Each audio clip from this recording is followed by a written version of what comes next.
Today we are at the ROP open house. Open house. Open house. We love a good open. We're very excited to have so many people here to learn how we are helping students prepare for what's next. Super excited because we not only get to celebrate all the different things that ROP provides for our students, which are CTE, career technical education courses that are both in Bell at our high schools and after Bell at other sites within the county.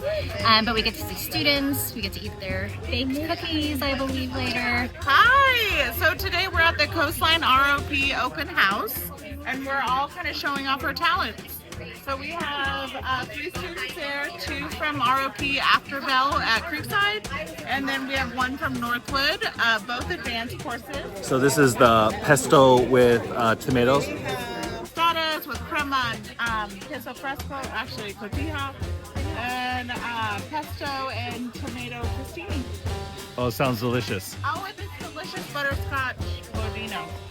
Check out their dental program. I think we got some puppies last year for the veterinarian related stuff, if I remember. Produce goods and services worth premium wages and premium prices, providing strong family supporting household income. If we partner with ROP, we can have a way broader catalog of courses than what we do individually as a district. Well, I mean, if you look across the way, you can see all the fire science.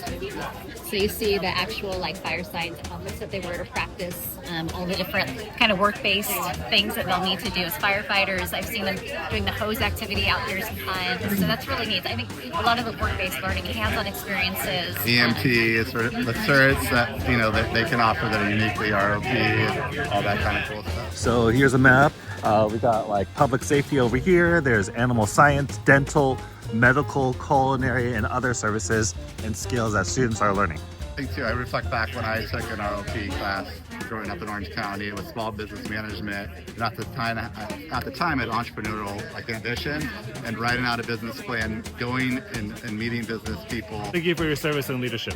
Of course. Thank you both for representing all our students, giving them all these options as counselors. I appreciate you so much. Thank you.